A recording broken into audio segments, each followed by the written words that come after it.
ईंटे, मनके तथा अस्थियां, हड़प्पा सभ्यता। अब आपको मालूम है हड़प्पा सभ्यता, हड़प्पा सभ्यता, ये जो हड़प्पा सभ्यता है इसी को अपन क्या कहते हैं, सिंधु सभ्यता कहते हैं।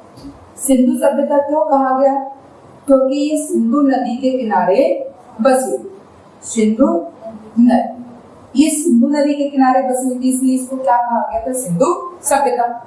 देखो इस चीज को समझना, पहले ये सिंधु नदी के किनारे बसी हुई थी, या मैं इसको दूसरे तरीके से लिख के देता हूँ कि सबसे पहले अपन ने बात की तो ये कहाँ थी, सिंधु नदी के किनारे, ये कहाँ थी, सिंधु नदी, ये लिखा अपन ने सिंधु नदी। प्राचीन काल में या प्राचीन सभ्यताओं की जब भी अगर अपन बात करेंगे तो हमेशा ध्यान रखना, लोग ज्यादातर कहाँ रहना पसंद करते थे, ज्यादातर वो रहना पसंद करते थे नदियों के किनारे, कोई ना कोई तो नदी हुआ करती थी, उनको नदियों के किनारे बसना अच्छा लगता। तो इनकी क्या थी, सिंधु नदी। अब सिंधु नदी थी तो इसी के नाम पर क्या पड़ गया, सिंधु सभ्यता। यहाँ के लोग रहते थे तो इनको इनके नदी के नाम से जाना जाता था, और नदी के नाम से जाना जाता था, इसलिए नाम क्या पड़ गया, सिंधु सभ्यता। अब सिंधु सभ्यता की जब खुदाई हुई तो सबसे पहले क्या मिला, हड़प्पा शहर, क्या मिला, हड़प्पा शहर, क्या मिला, हड़प्पा शहर। अब हड़प्पा मिला तो यहाँ से इसका नाम एक और पड़ गया, क्या, हड़प्पा सभ्यता।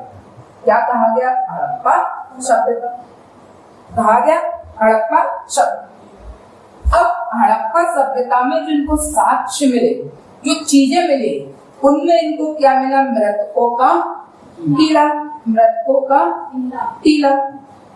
अब ये जो मृतकों का टीला मिला, ठीक है, तो मृतकों का टीला मिला तो यहाँ से इनका एक और नाम पड़ गया था कि ईंटे, मनके तथा अस्थियां। अब ईंटे तो क्योंकि खुदाई में सबसे पहले साक्ष्य ईंटों के बताए जाते हैं, फिर इनके मनके थे और तथा अस्थियां, अस्थियां क्या, मृतकों का टीला, यानी कि एक के ऊपर एक रखा करते। तो यहाँ पर ने पूरी बात कर ली थी हड़प्पा सभ्यता।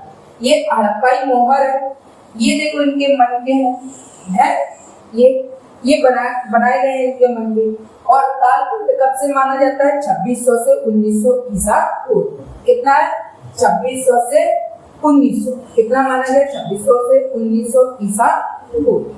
ठीक, इसके बाद अगर अपन बात करें तो इनकी जो वस्तुएं थी जो कहाँ पर पाई गई थी, सबसे पहले अफगानिस्तान, पहला क्या है, अफगानिस्तान, दूसरा क्या है, जम्मू, तीसरा क्या है, बलूचिस्तान, जो कहाँ है, पाकिस्तान में। यानी हड़प्पा का ज्यादातर हिस्सा किसमें चला गया, पाकिस्तान।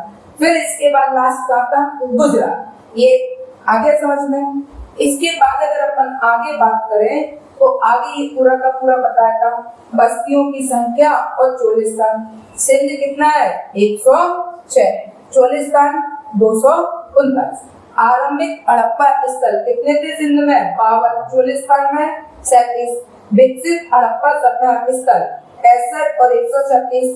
नए स्थलों पर विकसित हड़प्पा बस्तियां 43 और 132।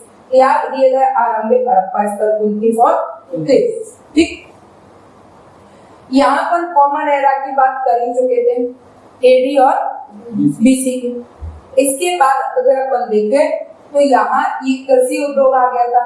अब कृषि उद्योग में इनका क्या क्या था, जौ थी, बाजरा था, मटर थे, सफेद चना था, ये सारी इनकी प्रमुख फसलों में माने गए।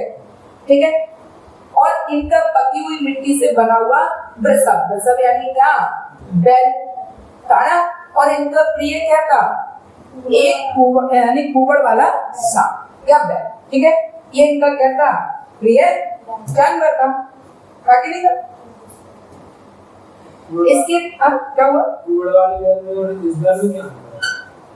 कुछ खास नहीं है, बस कुबड़ वाले को वो जाना शक्तिशाली मानते हैं। एक कुबड़ निकला तो वो जाना हो गया, ठीक है ना। अब जैसे इसको ऐसे भी समझ सकते हो, ये नॉर्मल लगा, ठीक है, एक फिर डोले सोले निकले होंगे तो अंतर तो आता है ना।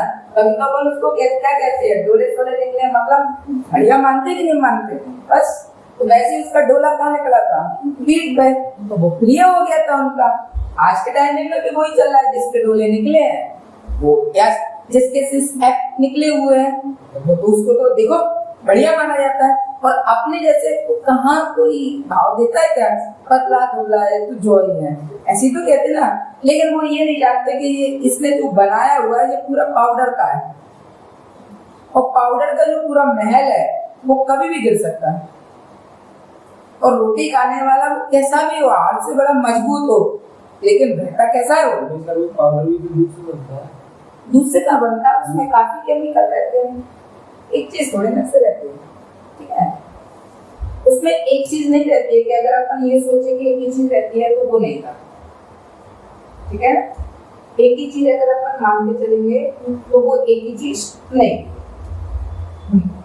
अब सबसे पहला शहर कौन सा था, हड़प्पा था, और हड़प्पा से प्रमुख कौन माना गया, मोहनजोदड़ो माना गया, मोहनजोदड़ो। यानी सिंधु सभ्यता में यही दो सबसे ज्यादा इम्पोर्टेंट। तो यहाँ मोहनजोदड़ो एक नियोजित शहरी केंद्र था।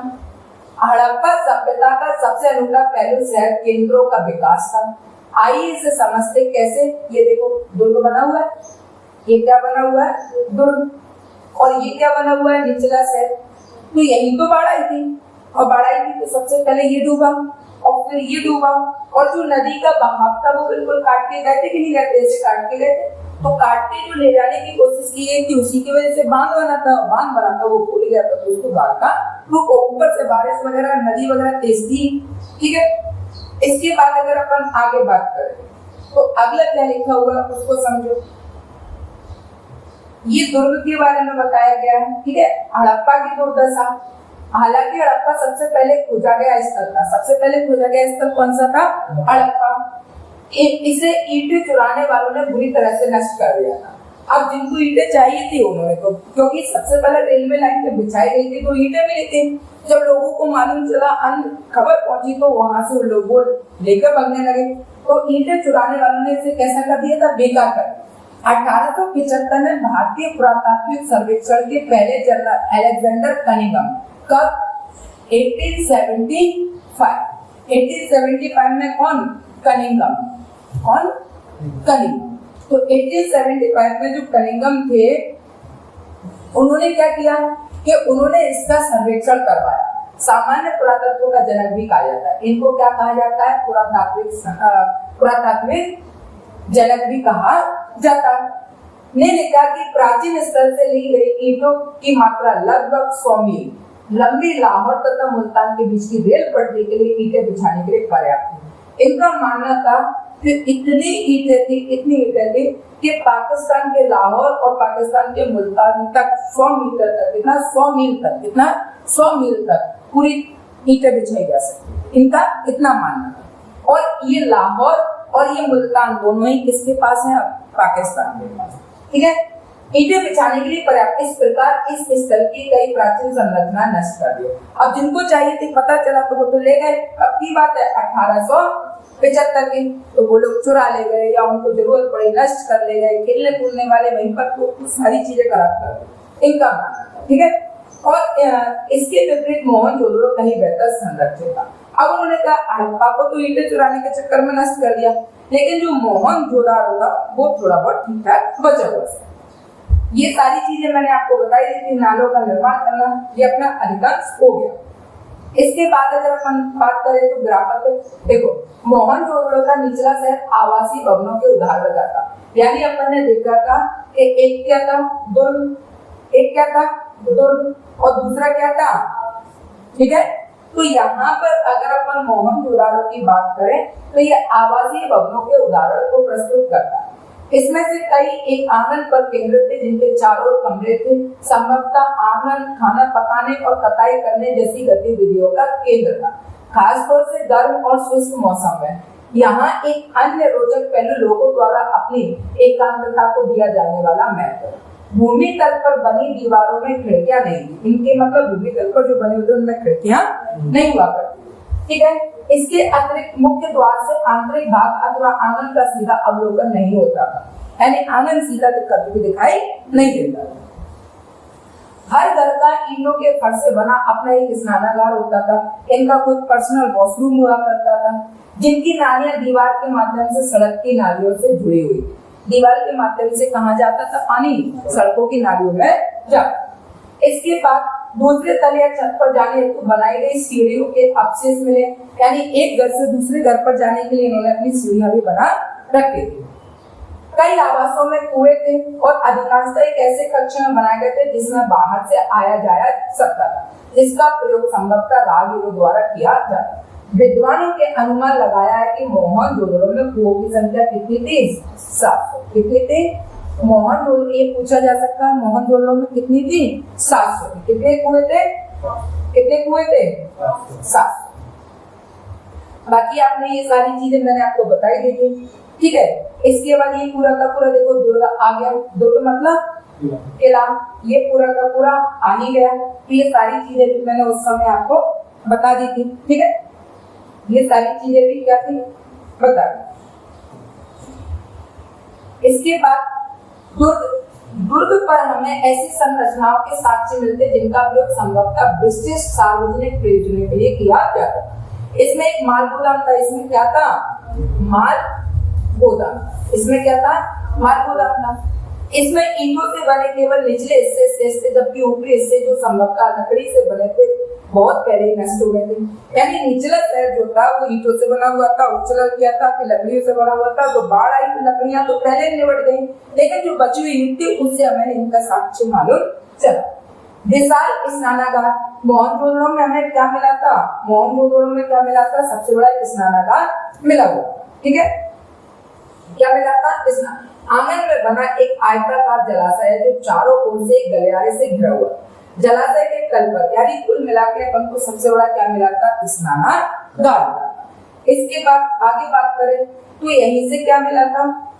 देखो सवादान, ये बताई दिया था मृतकों के टीले वगैरह जो इकट्ठे किए जाते थे उनके टीला बन गया था और उसी के नाम पर क्या पड़ गया था? मृतकों का टीला। ये सवादान में आ जाएगा।